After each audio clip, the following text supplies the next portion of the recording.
وعليكم السلام ورحمة الله. الله أكبر الله أكبر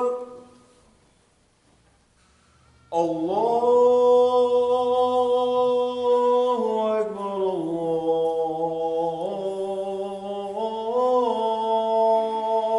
الله أكبر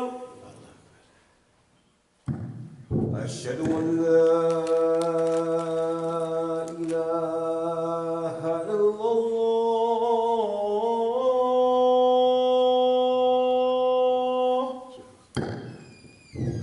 أشهد أن لا إله إلا الله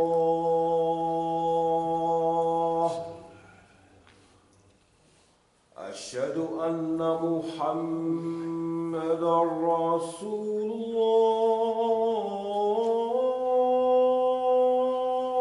الله أشهد أن محمدا رسول الله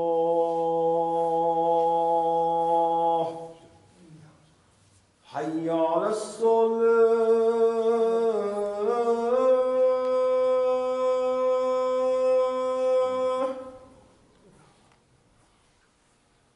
حي على الصلاة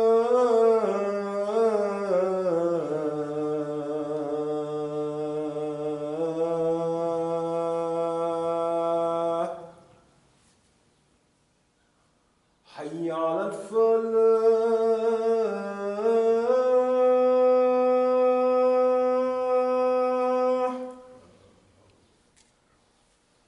حي على الفلاح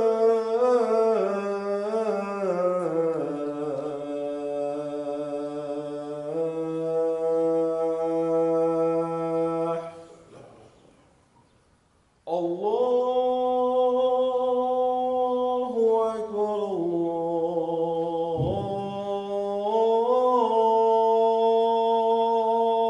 الله أكبر لا إله إلا الله بسم الله الرحمن الرحيم الحمد لله أحمده واستعينه واستهديه واستغفره وأؤمن به جل وعلا ولا أكفره وأشهد أن لا إله إلا الله وأشهد أن محمدا عبده ورسوله أرسله بالهدى ودين الحق ليظهره على الدين كله ولو كره المشركون. All praise belongs to Allah. We praise Him, we seek His help, His assistance, and His guidance. We believe in Him and do not disbelieve in Him. I bear witness that there is no God but Allah, and Muhammad sallallahu alayhi wasallam is His servant and messenger. And that Allah sent him, that is Muhammad, with Deen al-Haq, the religion, the way, the methodology of truth. This way of life known as Islam will rise to its proper position in this world, whether the mushriks like it or not.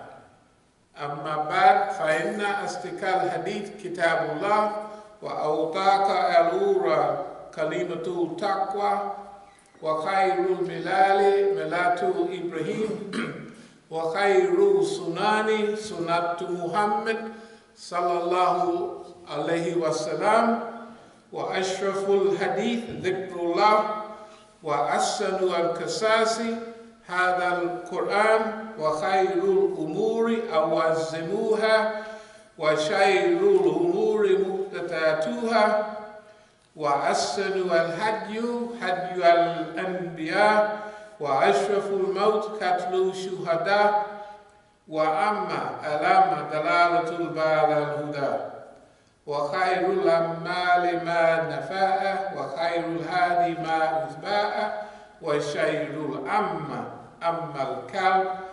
The Prophet ﷺ said the most truthful of discourses is Kitabullah, or the Book of Allah, the most trustworthy word is taqwa, or fear of Allah. The best of the communities is the community of Prophet Ibrahim. The best way of life is the sunnah of Prophet Muhammad sallallahu alayhi wasallam. The remembrance of Allah is the most glorious of all things. The best of all narrations is Quran. The best acts are those requiring the highest degree of will and determination. The worst acts are those based on innovation. The best way of life is the one adopted by the prophets of Allah. The most glorious death is the death of the martyr. The most glorious death is the death of the martyr. The most wretched blindness consists of going astray after finding the right way. Best acts are the ones that yield benefits. Best guidance is that which people may be able to follow. The worst blindness is the blindness of the heart. Bismillah ar-Rahman ar-Rahim. Inna Allaha ya'muru bil adli wal ihsani wa ita'i dhil qurba wa yanha 'anil fahsha'i wal munkari wal baghi ya'idukum la'allakum tadhakkarun. Allah commands justice, the doing of good, and liberality to kith and kin, and He forbids all shameful deeds and injustice and rebellion. He instructs you that you may receive admonition. فَمَنْ يُرِيدِ اللَّهُ أَنْ يَهْدِيَهُ يَشْرَحْ صَدْرَهُ لِلْإِسْلَامِ. Those whom Allah in His plan willeth to guide, He opens their breasts to Islam.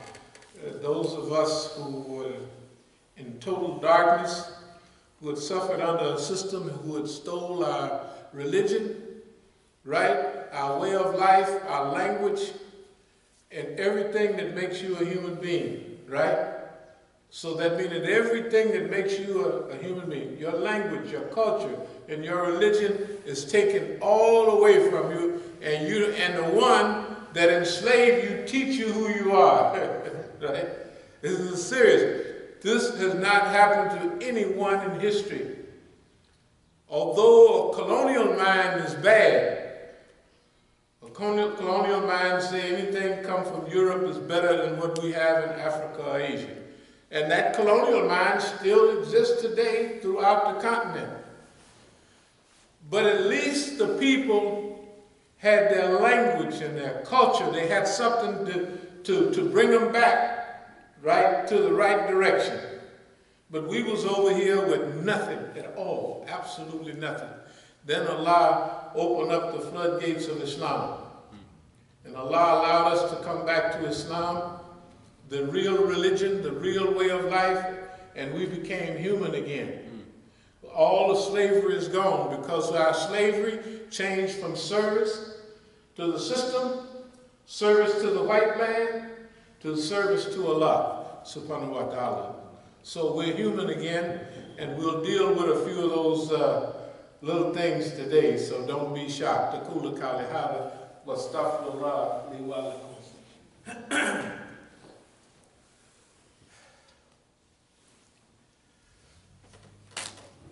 Bismillah ar-Rahman ar-Rahim. Alhamdulillah Rabbil Alameen. Wassalatu wassalamu ala khairil mursaleen. Muhammadin al-Nabi al-Ummi wa ala alihi wa sahbihi ajma'in. Amma ba'd, yaqulu Allahu ta'ala fil Quran al-Kareem. Inna Allaha wa malaikatahu yusalluna ala nabi ya ayyuha alladhina amanu sallu alayhi wa sallimu tasliman. Allahumma salli ala Sayyidina Mulana Muhammad sallallahu alayhi wa sallam. By the English meaning, in the name of Allah, most gracious, most merciful, Ta'asin Mim. These are the verses of the book which makes things clear. That is Kitabul Mubin.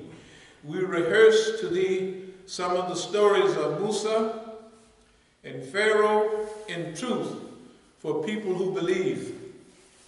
Truly Pharaoh elated himself in the land and broke up its people into sections, depressing a small group. Amongst them, their sons he slew, but he kept alive their females. For he was indeed a maker of mischief. The Quran, Innahu kana minal mufsidin. That means that this crew was from the mufsid. And when Allah is talking in the Quran about Adam, when the angels are asking, are you going to make a mufsid? You're going to allow, this guy that can start mischief and shed blood? And Allah says, I know what you know, but I know what you know not. So for the recent thousands of years of our history, the human family has acted as a mufsid, a shedder of blood, and a criminal, right? Someone who has exceeded the limits. And one of the best examples was old Pharaoh right here. This boy here was an American. If you ever want to see a real live American in the old days, it was old Pharaoh. And we wish to be gracious to those who were being depressed in the land. Mustadafin fil ard is what it uses in Arabic. Mustadafin fil ard. Those who are oppressed, those who are weak, those who are considered weak in the land. So Allah says, and we wish to be gracious to those who are being depressed in the land, and to make them leaders in faith, and make them heirs. Aimma. Allah wants to give them some niyama, and this is a type of graciousness. It's aimma, leadership. Wants to have the people who were depressed in the land. Allah wants to give them a type of leadership. So to establish a firm place for them in the land, and to show Pharaoh, Haman, and their host at the hands the very things against which they were taking precautions. Well, today we hope you kind of allow us a little slack and not to be electoral in the khutbah, because we want to explain some of these things that our Pharaoh has been doing. And we also want to explain the condition that he's in right now. We all see it, but like Pharaoh did, he took precautions against all of those things that might bring him down. But Allah says right here that he's going to, what is he going to do? He's going to change this situation and give them a firm place, and to show Pharaoh and his minister, right? His administration, and all of their people, the host, that means all of their people, the very things that you have been taking precaution against, right? It is the exact same thing as the Quran says, you will be encircled. They were encircled or surrounded by the exact things that they were making fun of. So we hope that you kind of bear with us a little bit today, because we're in a very serious situation. But there's another ayat where Allah subhanahu wa ta'ala says something else is very important. And he provided for him from sources he never could imagine.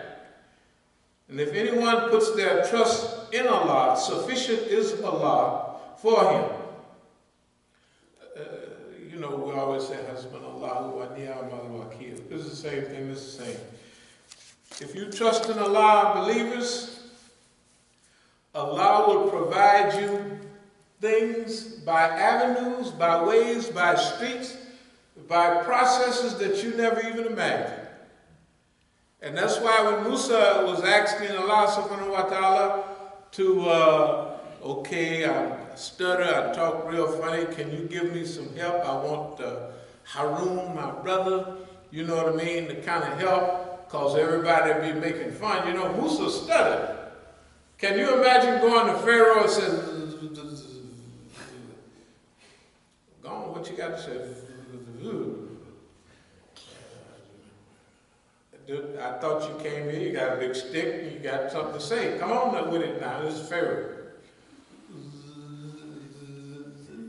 You know, trying to tell him let the people go. So he don't want to do that. So he's asking Allah, my brother Harun, now this guy is really livid. He can really spellbind you. Basically, he can talk very well. Can you send him with me? And let him do the talking. I'll do all other gesturing and what have you, but when it comes down to talking, I want my brother to do the talking, because I study. Now, Allah knows he study. He created him to study. So, we're dealing with Pharaoh today.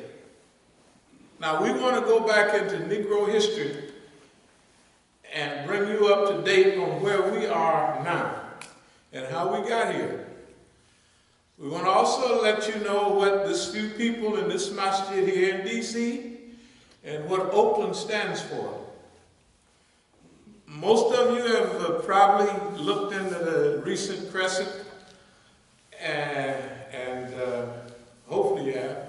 Sabotage, death threats against Imam Musa, and now grand larceny at Masjid al-Islam accounts. If you read it, you know what that is. The people, the government let Negroes just stretch out. But it wasn't the government's plan, right? Remember, it was our plan. What we're going to talk about is how the Negro has to find his way, and when he finds his way, Allah gonna help them, him, us, all of us, by methods and processes we never even considered. But when it's all over, Pharaoh gonna have your foot sticking out of his behind. Yes, he is. He's already got it sticking out right now. But we just have to get up there and let you know how. Imam Abdul Ali Musa facing attacks and death threats. I don't want to be Imam Musa, but that's the subject today, so just bear with us a little bit. We got to tell a story. Imam Musa assaulted in Oakland, California. That's up my shit now. Okay, a couple of more here. We'll try to be brief. Imam Abdul Ali Musa receives death threats. These are all different occasions. Armed intruders attacked Masjid al-Islam in Oakland. There's no masjid in the United States ever been attacked in broad open daylight by Negroes with guns sticking in the poor imam's face, right? Right at 12 o'clock, 12:30, just like right now. Suppose there was a group of Negro police officers, snitches, out here now, with loaded weapons, all pointed, and wouldn't it look kind of funny? And it would even look funnier if don't nothing really happened, because you done already knew that they was going to come, because you done set them up to come. Now, if you're not used to setting up the government, you're not going to try because you don't think it can be done. That was the greatest trick that this system used against us. Made us a people that have forgotten how to challenge the system. So we don't have confidence in ourselves. But the only reason you're going to find out if the monster can drop if you hit him a couple of times. And when you hit him a couple of times, you find that he buckles and he said, just a minute. Oh, that ain't you, big boy, is it? You know, everybody thinks Sam is unbeatable, right? But if you hit him a couple of times, oh, that ain't you. That ain't you buckling, is it? And then you say, wait a minute then. Now your confidence is building up. Imam Musa arrested, held in jail for 15 hours. Now, you know that it's got to be insanity for the police to come and arrest you in the masjid, that the deed is in your hand and it's on the property that it has your name, Masjid al-Islam Corporation, and signed by slave name, and it's on the deed. And they take you to jail for trespassing. Isn't that wonderful? We're going to get up to Now, a lot of our friends, I took them a copy to make sure they saw it. And they said they was our friends. And I said, did you read all that? They said, yes. I said, well, if you read all that and they lifted a finger, you ain't no friend of mine. Right? All that, I'm your friend. Now we're going to get into how we got here. Remember, we're dealing with Oakland, California. And we done shifted over here to D.C. and back and forth. By the way, this is the 50th anniversary of something. See, something Imam Muhammad Al-Asi said downstairs one time at a program. He said, yeah, they study you and they find out your potential leaders before you do. They do. And they'll divert them and they'll cut them off and they'll do all kind of stuff. Now, 50 years ago, we just young and just come out of penitentiary, and we are a so-called black Muslim, you know, Nation of Islam, black man is God, white man is the devil. And I mean, that made a lot of sense in those days, especially if you was in absolute darkness. Now, I know like now it don't make no sense, but if you were in absolute darkness, now remember in California, we didn't have the opportunity to be exposed to the Sunni. Y'all had Sunni Muslims here on the East Coast decades ago. We ain't had nobody. The only thing we had on the West Coast was, you know who, the spaceship crew. You think the guy is funny, but I'm telling you, I don't want to, I swore I wouldn't go straight from the subject. But so-and-so a couple of decades ago got beamed up on the mothership. Yes, he did. I was listening to it in my own ears. He went to a program in Iraq in 87 or 88, 87 I think it was. And on the way back, on the regular TWA, whatever it was, he got beamed up on the mothership. Yes, he did. I heard it with my own eyes. And on the mothership was God in the person of Master Farad Muhammad. God was there. You know the Pakistani guy? Well, his mama was New Zealander and his daddy was Indian, what they call Pakistani. And the Lamb, the prophet from Georgia, was there. You didn't know you had a prophet from Georgia. That's because you're not up on things. The prophet was on there from Georgia, and he got beamed up. This is in 87. This is modern times when people can read and write. He still got beamed up on the mothership. And I guess he got some new dispensation. In the meantime, we're from Oakland, California. And when we come out of penitentiary, we're a black Muslim. This is a 65. Now, can you imagine coming out of jail, you don't smoke, you don't drink, you don't do nothing. Now, when you go, you do everything. You know, a few years, we just youngsters. So we come out, lifting weights and everything, and everybody in the community, we got a nice group of youngsters. All we do is health stuff. But when the police see it, they don't like that. You know why? There's a black movement that's beginning to develop. 1966 was when the Black Panther Party was developed in Oakland. So the FBI and the police was very particular about Oakland. So here we are, we're like leaders of the little community without, you know, everybody like you got a good job, all that stuff. Only 20, 21 years old, and it ain't nothing negative about it. Police see it, the FBI see it as a threat, as a danger. This is potential leadership. So I tell you what the police did for me personally.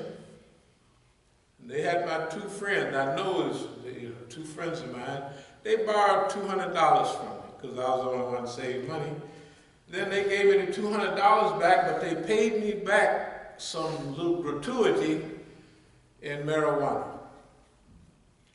big fat bags. If it was supposed to be 3 matchboxes per $10 bag, they put 4 in there. And they just gave it back to me. Now, I didn't have nothing to do with drugs. I was in that group who I don't use drugs, I don't even sell them, don't do nothing. But here I am, I got a whole bag full of, so I'll just sell it. Bang, bang, bang, it just went just like that. I said, shoot, all of this money, they come that fast, shoot, I don't make but $110 a week. And I done made $110 a day in an hour, just playing around. So what would you do? You would go and buy you some more kilos of marijuana and bag it up, bam, and you're off to the races. And you get bigger and bigger. Then you shift to cocaine and marijuana and everything. The government even turns you out. You know when they're pimping somebody? The government turned us out. The government turned us out. They would rather us sell dope. When I come out of penitentiary the last time, the police, my friends, of course, but they still police. They at the front door of my seat.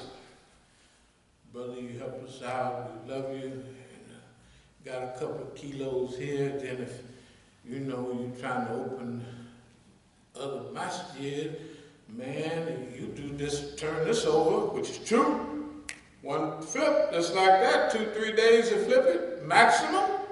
You can buy 2 or 3 masjid. Then you got a Negro at the back door. Big Hank, Imam Musa, what they call you now?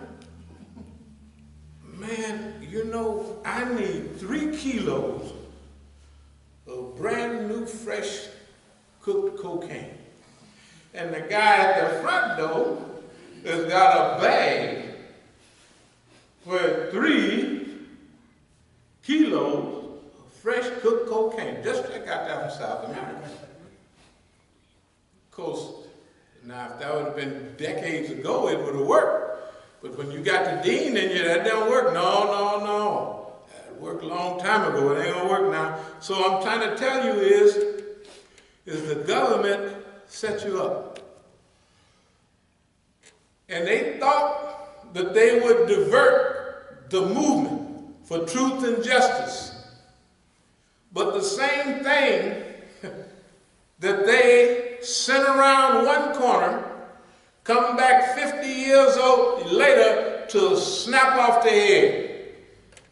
That's what the Quran says by Pharaoh, the same thing that you was taking precautions against.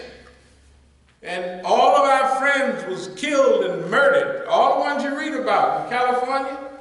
Billy Christmas, 1970 shootout, San Rafael, when Jonathan Jackson brought the weapons there.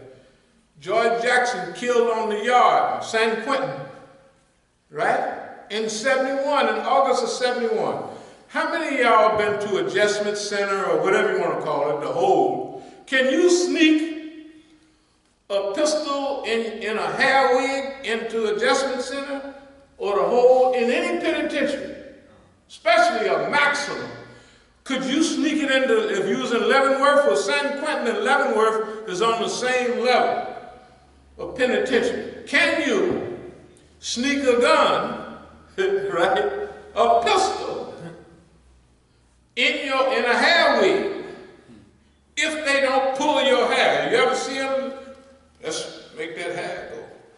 Lift up your, what's the name? Shake them a little bit. Cough, right, when you bend over. You can't sneak nothing metal into no adjustment center. But when that George Jackson was killed, shot in the head, he had a pistol on him.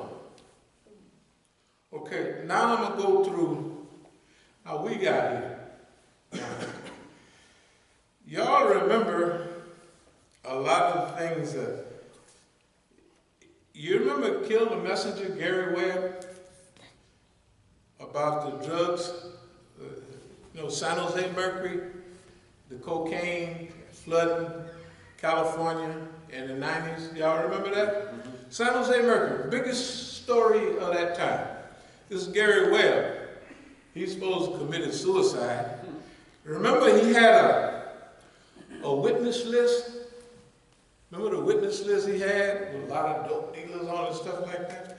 Well, let's go to 20 years before that, 1973. This is 1973. What is this? This is the witness list, and it's the custodian of records, criminal court, Superior Court, Alameda County, Oakland, California. What is it for? It is the witness list for Judge Real's court down in LA, the federal court in LA. What is all this witness list about? What is all this stuff about? It's to prove that the government is the one selling drugs to the black community. This is 1973. Now you can imagine a young man trying to go to federal court to prove that the police is the one. But now remember, I'm coming from South America. I'm in South America. There has been no African American drug cartel in the United States except ours. Sending cocaine from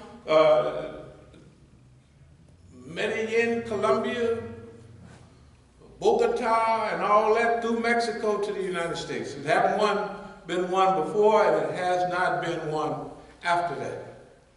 So, we want to prove it. Then there's a few assassination tips in there. Then we got the letters from the white boy that verify everything. And then, you know, they arrested us and pretended they didn't know who we was. This is the arrest list, 1966, 67, 68. And I was trying to get it on the rap sheet, and I couldn't get it. You know where I had to get it? This is Wendell Elam Bail's bond. Look at these arrests right here. It's page after page. Arrests and court dates from the bail bond. Now remember, you're trying to prove the police has a pattern of harassment and on and on and on, and you can't get no record from them. You get your rap sheet and you've been arrested 3 times on theirs, but your bail's bondsman, I don't know how many times. Shoot, this is probably 15 times on page 1. Arrested more than anybody in town. We're going to get to the point because we're in a big war here. And I want you to understand that when Allah got you a mission, you're going to finish that mission. If you answer Allah's call. Now, I want you to remember 3 movies. Do y'all remember Superfly? Who remembers Superfly? What's Superfly? Superfly is a Negro selling big cocaine, isn't that right? And he after a while, he get big rich, he say, I quit. They won't let him quit, right? And who does he have a fight with when it's all over? It's the police, isn't that right? Remember that? And Superfly goes where? To Africa. You remember, did anybody see Superfly TNT? Who saw you? They took that off the market. Anybody see Superfly TNT? Anybody? Nobody saw Superfly TNT. So all right, okay. So what I'm saying to people that know I ain't lying. Superfly goes to Europe. But he gets away from America with $150,000. Now, there's people in a town called Oakland that know that ain't nobody got away with $150,000 with one person. Anyway, we'll get to that. Superfly gets hooked up in the movement, the African liberation movement. Remember, he got to get some guns to help fight against Portuguese colonialism or something, right? Now, if you study some people's history, when they go and leave the United States, they go directly to Algeria.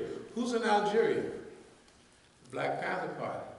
Then when they go to the rest of Africa, see, in those days, half of Africa is liberated, the other half is still under colonialism, right?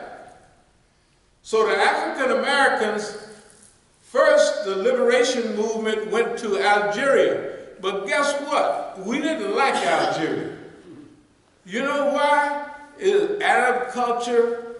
And one of the things got Negroes put out of Algeria, they going down to the Rue de Douche Morad every day. You probably read about history. And they buying hashish and they getting high. And they supposed to be there as a revolutionary group. Right? Because remember, in those days, the colonial or counter-colonial powers allowed people to come there and train and fight, and they would go back home. And they would fight the other powers that were still colonizing them. So most of us wind up in East Africa. Dar es Salaam, Tanzania, in those days is the frontline state. And in those states you have Frelimo, you have SWAPO, Southwest African people. You have all the liberation movements from all the other African countries. That's what a frontline state is, a frontline state that has been freed from colonialism, right? Tanganyika, that's Zanzibar, and Tanganyika blend together to make Tanzania, right? And that is a frontline state. That means they give 1% of their taxes for the liberation movement, right? And they would help the liberation movement. They helped the further liberation of other colonized African states that were still under colonialism. You got to remember, shoot, in the early 70s, you still got Rhodesia, Zimbabwe, all those places are still under colonialism, right? So that's where we wind up. But now remember, Superfly goes through a lot of changes, and where does he meet when he's all beat up and the African minister that's got him helping the liberation struggle? Where does he meet up? Y'all remember? At the masjid. And the sign, when he's all beat up and can't hardly see, the colonial people that beat him all up, what's calling him in Superfly to where he's supposed to meet? It's the Adhan. Y'all remember that? It's the Adhan. So technically, now y'all may not remember, but in that movie, they had scenes from, probably was Nigeria, from Eid prayers. Now remember, Negroes in America in the early 70s, when this was like 73, they had never seen all them people, Allahu Akbar, right? And all the people was looking. All they heard, especially the West Coast, all we knew about in 73 was, you prayed like this. Or you prayed like this, and y'all moles in here. Ain't no moles in here. It was at 7, that's 7. This is prayer. And remember that little book called The Holy Koran by Noble Drew Ali? It had 7s on it, the mystic number. That's what we was used to for Islam, right? And somebody off on a spaceship. That's Islam most of us knew in America. Tell the truth. The only place it was in the Islam in those days was D.C., New York, a little bit around Jersey. Isn't that right? It was the only place. All of us out there thought if you prayed like this, you was in time. 7. And the Holy Koran, written by Noble Drew Ali, Timothy Drew, right? Y'all remember Timothy Drew? What is it? The Queen of England called him Noble, and the Sultan of Morocco called him Ali. That's how he became Noble Drew Ali. That's pretty good. Anyway, that's what we was used to. When they saw that movie, Superfly, number 2, or TNT, and they saw all of those Muslims, Allahu Akbar, it must have been an Eid in Nigeria. I just left there, but nobody black over here had ever seen that before. And they said, man, what is that? Why was those 2 movies? First, Superfly, what did it do? It led the Negroes away from revolution to selling dope. Isn't that right? Anybody remember that? It led, I'm telling you, one day everybody got fatigues on, jump boots and Tams, and 2 days later, they wearing Lord Jesus's, right? And they Superfly, one movie, just like that. That was to change the people's mind, and it worked. And it was after somebody. Now, when I was in Tehran 3 years ago at the Worldism Conference, white man, one of the, what they call historical revisionists, he just walks up to me, and he says, "You think Gordon Parks was a CIA agent?" I said, "Of course he was." Who's Gordon Parks, the one that wrote Superfly? What does Gordon Parks in his history have any knowledge of any gangsterism unless the government told him? What was the purpose of Superfly? To mislead black people. And it killed the revolution. You think it was a bullet that killed it? No, it was Superfly. Superfly, one movie changed Negroes from rebellion to pretty Cadillacs and Lord Jesus's. They wasn't wearing that. They Superfly, right here. See that? That's Superfly. Y'all remember him? Now, does anybody you know look like Superfly? Years ahead of time. Now, you see that's one of them Cadillacs, look at that big grill right there? Boy, niggas used to love them. That's what we used to like. Now, let's go and see what the real Superfly looked like. Now, you know what that is. That's one of them bad brohams. But that one was from the 70s. This is in the 60s here. This is a 1969 Broham with mink in the front, mink in the back, 11-channel telephone. Niggas used to have phony telephones. This got a real telephone, right? 11 channels. Y8, 48, 08. Yeah, that's what it is. And then, now, Superfly got on old phony clothes, you know. Look at that hat. That ain't slick. But this here is a sharp nigga there. Tell the truth. That's a mink hat. Mink stuff all on it. That's a sharp nigga. Tell the truth. In those days, y'all that's young don't know what it is. But anybody that got any age on, tell the truth. They know what that is. That's the sharpest nigga in the world. Tell the truth. This is 3 years before Superfly. So I'm telling you what was the prototype for Gordon Parks' Superfly. This sharp nigga here too. This is another. Cadillacs everywhere. Can you park Cadillac? Now, I know now Cadillac ain't nothing. Everybody go downtown got a Cadillac. But if you had left the country 15 years before, barefooted, and now you in a mink-covered Cadillac, mink hats, diamond rings, and the pocket bags full of money, that's different than now. Everybody drive a car now. Niggas didn't drive cars in them days. Tell the truth. We didn't have no whole lot. We just come from the country. Barefooted. Niggas was barefooted. When we was born, you was barefooted down south. You didn't have no running water and electric lights, all that stuff. Not us. Maybe y'all had it up here in D.C., but down in Arkansas and Mississippi, you didn't have nothing but an old dusty road. That's all you had, and everybody know that.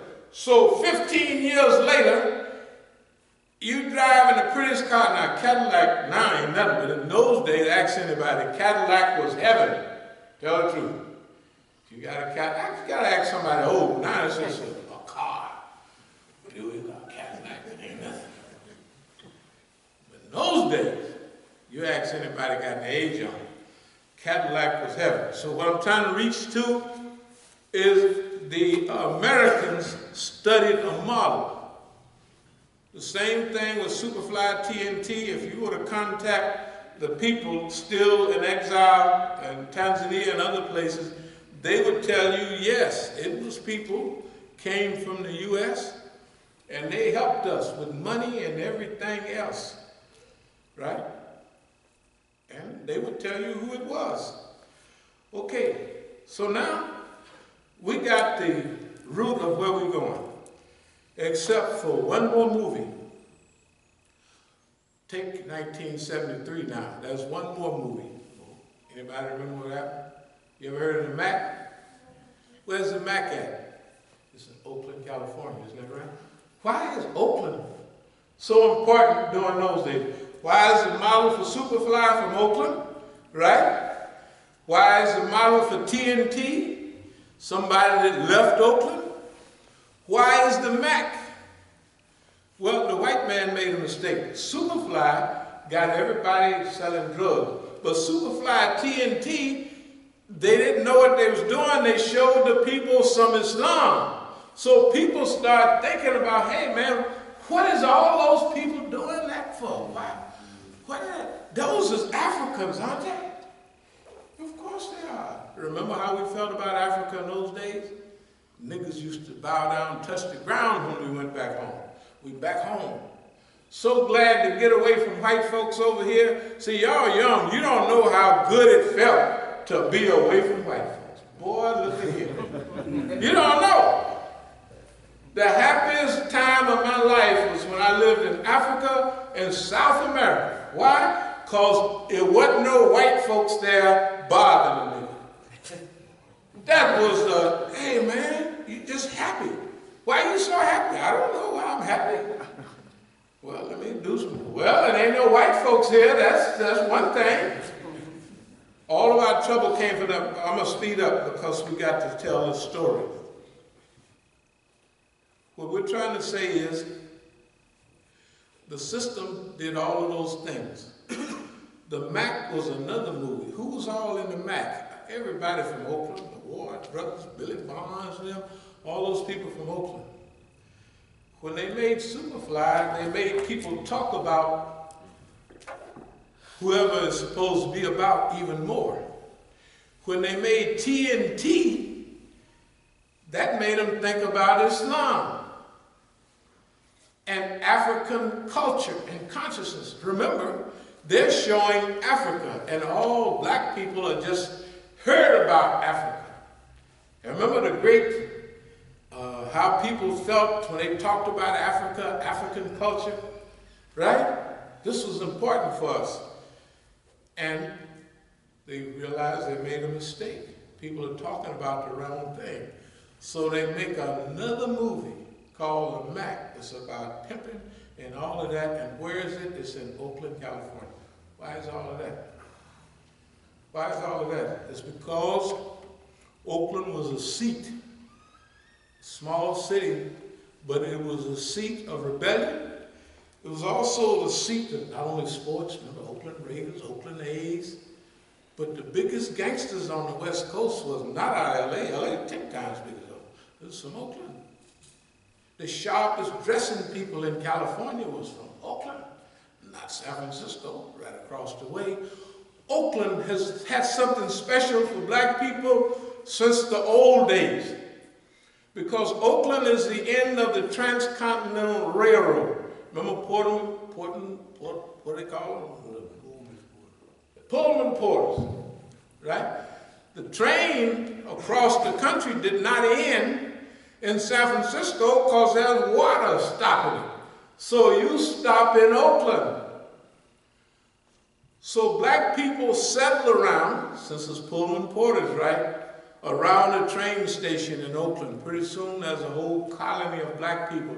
Pretty soon when we came from the south, we all moved to West Oakland. By the time we got there, we didn't spread all out over Oakland, East Oakland. But Oakland, for the West Coast, is the center of black culture. In rebellion, the Black Panther Party and all Mark Comfort and all these other people started in Oakland, not in LA, right? So Islam in the West Coast really gets its biggest push.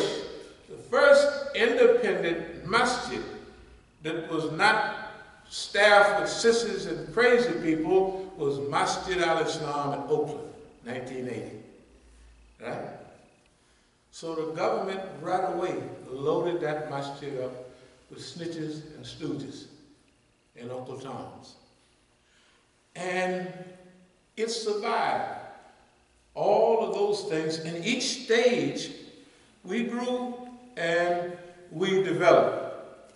So the government always came out to squash Islam just the same way that it has squashed the black movement. You gotta remember, they just wiped everybody out.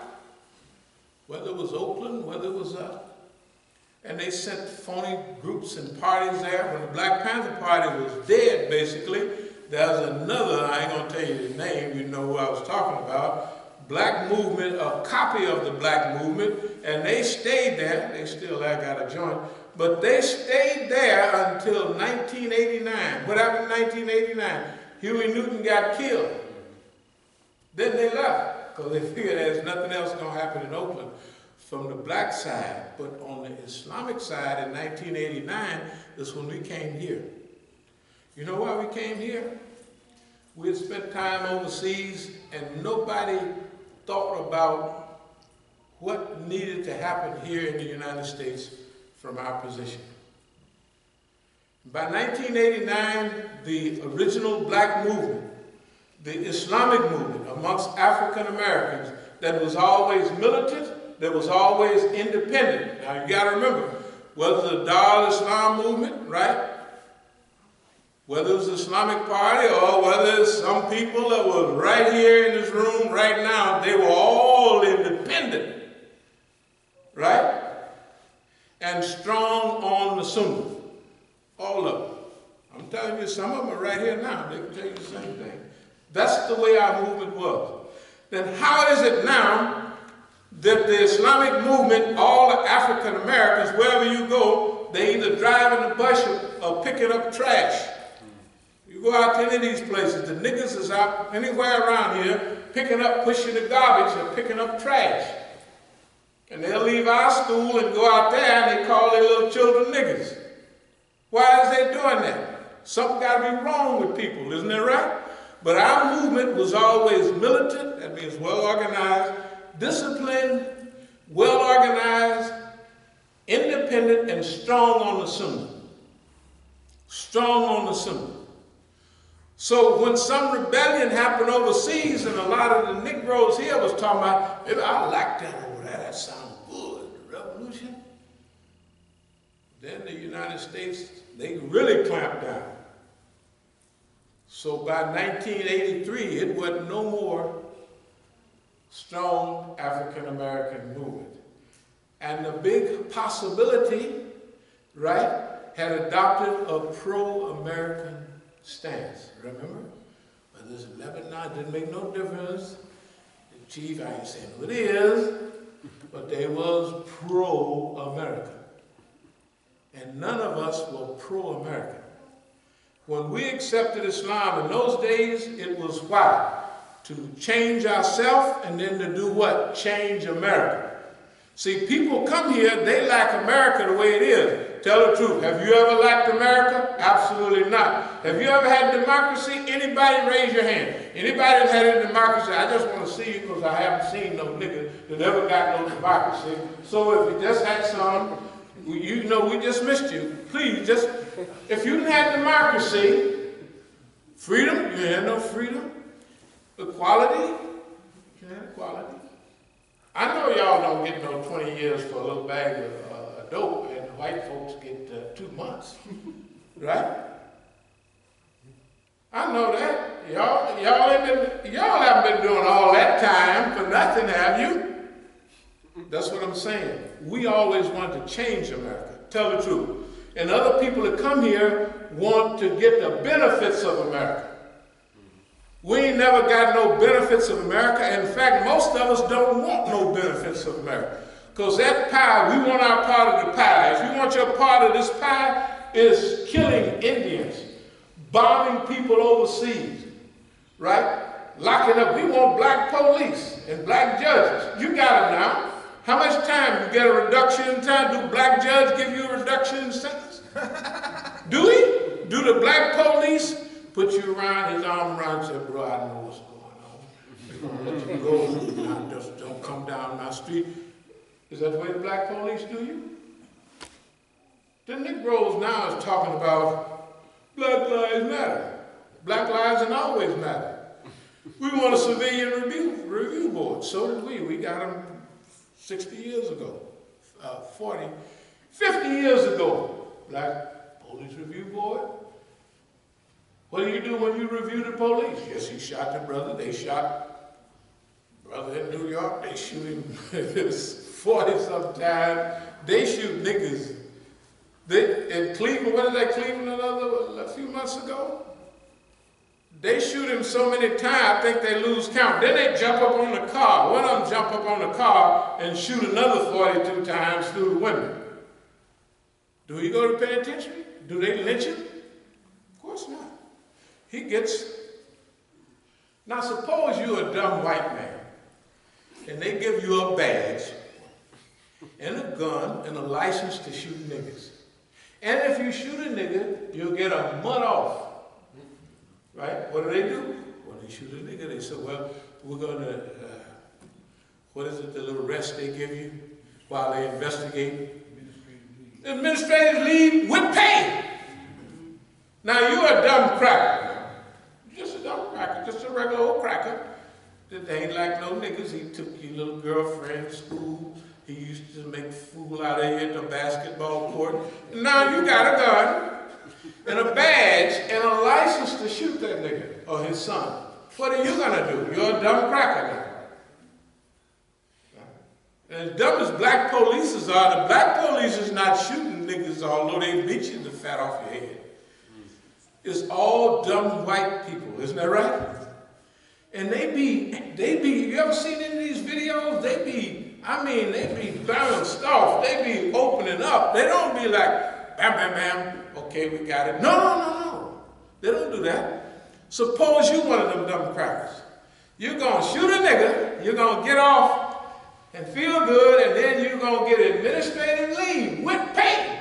You can go to Jamaica, you can go to the islands, you can go anywhere because you got police pay. Right? While they investigate, and the percentage is 0 to 0.1% of people that even go to court. And in Oakland, when they shot the brother in Fruitvale Station, that police just went to jail for a couple of weeks or something, and this brother is on the floor handcuffed, and they blast him away. And he don't get no time. The point I'm making is the liberation struggle is our job. And that's what we're going to do with Allah's help. Now we're going to get to try to wrap it up as soon as possible, another 15, 20 minutes. But you got to remember, this is life-saving stuff we're doing here because we are trying to do a job. So we didn't talk about Superfly TNT. We didn't talk about the Mac. All of it come from a certain place. We talked a little bit about our allies. We have to talk a little bit more about our allies. Now, remember I showed y'all this last week. This is a conservative paper from Iran, right? And they have the whole article.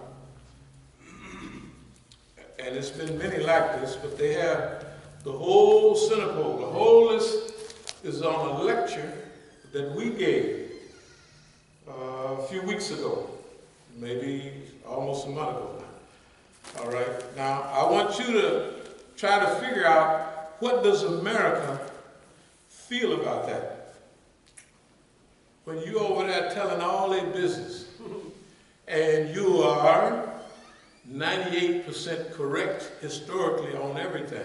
You think they like that? No, they don't like it, but ain't nothing they can do about it. But this was the last thing we wanted to deal with before, because see, they got a lot of snitches from America and Iran too. And a lot of the brothers here that's in the movement, they snitches and tattletales. They got a whole movement. And we had to get up on who they was too. Yes, of course we did. We've been with them all this time. Okay, so what's the deal? We told the brothers from the Islamic Republic in Denver at the annual conference maybe about 2.5 years ago, that from now on, whatever happens for Iran and the U.S. is our responsibility, not yours anymore. You know why? Because they had given up their responsibility. They was trying to be, like some of them are now, bootlickers. Now I want to tell you so you'll remember where we're coming from with them. Do you remember when they had the original hostage crisis? So-called spy crisis. 1979, 1980 technically, right? Most of it 1980. When did they let the so-called spies or hostages go? The last day of the Carter administration. Remember? I mean, y'all remember. Carter went over to Algeria to pick them up. He had they'd had the inauguration here, and he went over there and picked him up. He's not president anymore. Why did they let him go on the last day? It's because the Republicans wanted to win the election. So they worked with some handkerchief-head Iranians, which are big time now. They worked with handkerchief-headed Iranians then to hold them people. What happened to Carter? He would have won hands down, right? But Reagan won. Why? Because all they did was hostages, hostages, hostages. Isn't that right? So it was a collaboration between the handkerchief-headed Iranians, which are friends of ours, of course, and Americans to hold those people at least till after November, when the election is over. But they got a blessing. They held him all the way to the day he left. Now let's skip to 1987. Do y'all remember the Secretary of State, McFarland? Do you remember him floating over to Iran in 1987? Right in the middle of the war, right in the middle of all the hostility between America, right, and Iran? Why would the American Secretary of State, remember he went over there with pistols, 2 pistols and a cake. Y'all don't remember that? Well, you should remember that, because that was the United States going too far with the deal that they had with Iran. And the Iranians saying, hey man, if you keep on, we're going to blow the whistle. So McFarland, Reagan's Secretary of State, flies over into Iran. No announcement, nobody to meet, no nothing. Is that possible? Unless he was going to see somebody and fix up the deal. That's what he was going for. That's why McFarland went over there in 87. We're going to go over all the finalities another time. But that shows that they had a hookup going from then up to now. There's been rocky periods, but only the Republicans have responded so-called properly. Remember signal diplomacy when the Democrats is in? There's no response. Why? Because the Democrats wasn't in on it. Remember who knocked Saddam Hussein? George Bush. Who knocks him the second time? Finally, Republican again, right? All of that. The first one especially was part of the deal. That was part of the deal. Stick with it, hold on, we're going to hook you up. You remember April Gillespie, the American ambassador? How did they get to the first war with Iraq anyway? The United States tell Kuwait and Saudi Arabia, harass Saddam Hussein. Ask him for your money back, anything. Because Kuwait and Saudi Arabia. So Saddam Hussein, hey, what's wrong with y'all, man? I just lost all these. We got 1 million people dead, and y'all talking about give you your money back. $50 billion, 33, we ain't gonna do that. fact, you get out of line, you know, Saddam was a kind of little brutal guy, kind of a gang type guy. So he said, just for that, I'm going to call Sam. What did he do? Sam, these people is treating me pretty bad. Is it all right if I invade them? What did they say? What did April Gillespie say? Sure, that's inter-Arab stuff. Don't have nothing to do with us. Isn't that right? Soon as he gets in, they start saying, well, Saddam, da-da-da-da. Why he stayed? Because he never believed till the day they hit him that they was going to hit him, that this was all part of a joke. But that was part of the payoff, right? For the Zionists and for the handkerchief-headed Iranians. Why? Because they done built up Saddam real big, and he can now fight against all the other Arabs and the Zionists too, right? So they don't want that. So it's in their interest and the payoff for the handkerchief-headed Iranians. And I'll close on that subject. Why would the newspaper last week, 2 weeks ago, be so happy with the handkerchief-headed Iranians winning in Tehran? Why would they be so happy? Why are they happy? Because Muawiyah Johnny, well, that's what we call him. If you knew who Muawiyah was and you put Johnny at the back of it, it makes a lot of sense. Muawiyah Johnny, as we call him. Yes, that's him. He acts just like Muawiyah did. You notice they don't talk about no fifth caliphate, right? Why not Muawiyah? Why he caliph, isn't he? Absolutely not. He wasn't Rashidun. He wasn't righteously guided. He was a king. And his dumb son was dumber than him. Well, Muawiyah was slick. Muawiyah was just like Muawiyah Johnny. That guy was slick. Yazid wasn't slick. He was just stupid. He was just a brutal, stupid man. Right? Like George Bush. Actually, that's the kind of guy you want over you, a brutal, stupid man. So you can go in and out around him all the time. Anyway, what I'm trying to tell you is about us. Right now, I don't think I'll have time, but I'll just be brief. Here's what, our name is As-Sabiqun. As-Sabiqun al-Awwalun. As-Sabiqun in the Quran, usually the Mufassirs say that As-Sabiqun was the people before Badr.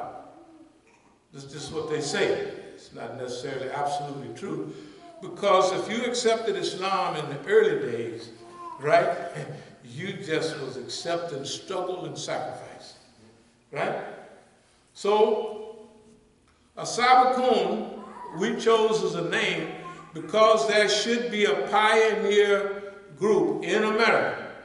Now, As-Sabiqun also means, Sabiq means someone who anticipates what have to be. Not only he wins in a race, but they anticipate what should be done, and they go out before everybody else, and they might do a job before anybody else knows what should be done. In America, I'm going to try to be brief. In America, the Islamic movement has been diverted, basically wiped out. Okay? But it's our job, right, starting in Oakland and D.C. Remember, to revive, to review, and to renew the original concept of Islam in America. That we are not here to integrate into America, we're here to call people to Islam. And the environmental circumstances fit us. And everything that we've learned, we have to share it with the people who are coming along now. You know why old Don is so popular? Don is touching on the anxiety of the people, right? And no matter what they say about him, he goes up in the polls, isn't that right? But Don is playing on a hatred and a misguidance. What we have to do is educate the people. Remember the Wall Street movement, the 99% against the 1%. That's the way America is now. Since 1987, America has not made any real money. It's always been fluff and paperwork, right? Why? Because production has gone. So America has only made money by shuffling papers around, right?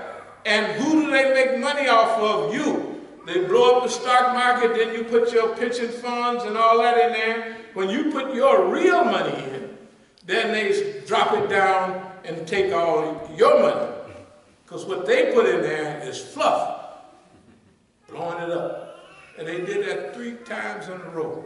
Now people are leery. They're not jumping in there. But what does that mean? There's a book, I think it came out last week, called White Trash. White Trash is a book based on the study of modern white folks about something they had forgot about. Remember, if you was from the South, they had niggers at the bottom. Then they had white trash as poor, useless white folks. Right? They did the menial, useless job. Then they had middle class and upper class white folks, right? But there's a whole class of people called white trash. They were considered useless and of no account. But they kept them there against you, right? The only thing they had going for themselves is they was white. Right? This is the way, you know American culture. During the Roosevelt period, after the Depression coming into World War II, the economy is booming, man. Defense plants all over America, even in Alabama, places like that, right? So they wiped out that whole poor class. I'm from Oakland, California. There was a group of white folks, any of y'all ever seen Grapes of Wrath? Grapes of Wrath. The white folks, the Okies, the Dust Bowl crackers. You talking about poor, it ain't no nigga ever been poor as them white folks. Them was the poorest white, they was poor than niggas. If it's possible, the Dust Bowl crackers that went out to California in the 30s, the war pulled them all back. By the time we got there in 1951, those white people that worked in the defense industry, they were middle class. They were driving Buicks and everything. They'd even lost their old Okie accent, half of them. They weren't Okies anymore. The golden 50s was America's heyday. They had won World War II. Everybody had a job. Ask your parents. Everybody had a good job in the 50s. America's on a roll. Even going into the 60s. By the 70s, it's getting a little funny. By the late 70s, Chrysler crashed in 80, and now they got the Dust Bowl, or not the Dust Bowl, they got the Rust Bowl. What do they call it? Rust Belt. Rust Belt. All of this, that's Indiana, Chicago, Detroit. Man, if you would have went to Detroit in the 60s, niggas was living good. They called it Motown. You worked at GM? Man, you had a good job. By the mid-80s and 90s, that's gone. By now, they have a new class of people that are poor and angry. They're called white trash again. That's the people that's voting for Donald Trump. They're poor, they're ignorant, and they're white. They're misguided. Hear what the governor of Maine said last month? Those blacks from New York and Connecticut are coming up here, getting our white girls pregnant, right? And leaving and all these half-nigger babies around. That's what the governor said. But guess what? The governor's fight is over. He can't do nothing about it. Why? When I used to travel during the 80s all around America, you know what I found in all these little towns? Crank, then, and later on, heroin. If you think niggas was hooked on heroin, white folks, that's a done deal. Remember the way heroin destroyed the rebellion? Heroin has destroyed middle America. And you know what their second thing, or their first thing is crystal meth. Now, I don't know if y'all know, I used to be a big crank dealer. Crystal meth wipes. You got a man here that weighs 250 pounds. Today, in 2 weeks, he's 150. Straight out. And he's been up all that time. 2 weeks, he gonna be up 3-4 days. Mouth turning white on the inside, coming to your door at 1 or 2 o'clock in the morning, needs some more crank. Crank, the reason they call it crank, because it gets you up. It is crystal meth. Methadone crystals. It is the worst stimulant. It makes crack look like, and now the niggas is smoking crack. Good, I mean crank. Good God Almighty. What I'm trying to tell you is America is finished. See, those things they was making precautions, we're gonna kill the niggas and bury the revolution. Now the white folks is finished. They can't do nothing about it. Don't you hear on the news? We want to deal with treatment, not punitive. Why do they want to deal with treatment now? Because all the people that's needing going to court is white more than niggas. White folks got niggas beat 6 or 7 to 1. Especially in the Midwest. They got crank. Look at here. When you bring crank to town, you don't have to worry about no civil discussion, no, after a day, you paranoid. I'm talking about real paranoid. I'm not talking about no cocaine paranoid. That's light sweetie pie. Crank have you juiced up. And if somebody move or a curtain move, you blast that curtain away. Death rates go way up. White folks, you see it on the news. They juiced up with crank. We have to take our experience, our Islam, and offer it to those people. That's what we're here for. See, we went first. We know what it is, right? Your heart is supposed to be warm toward humanity.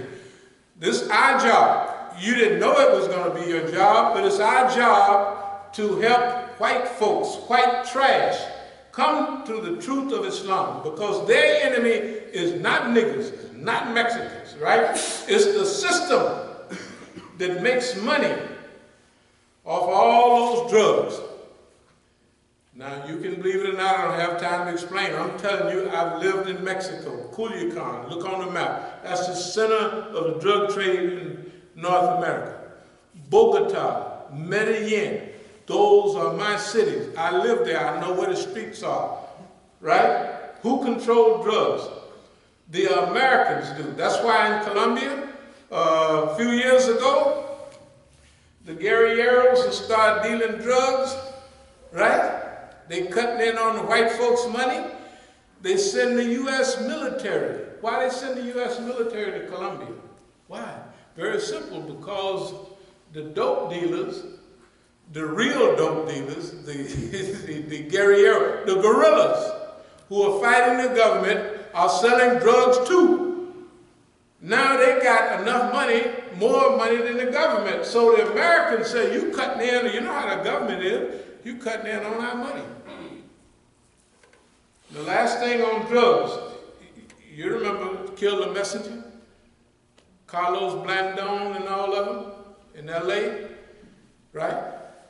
Iran Contra, y'all remember all that stuff? Cocaine, Haffenfuss and all of them. CIA planes bringing in cocaine to go directly to L.A. Y'all forget all of that? That is America. Trying to finish off the job on niggas, but something jumped the tracks. Now, America is dying. I'm telling you, the America you heard of is not dying, it's technically dead.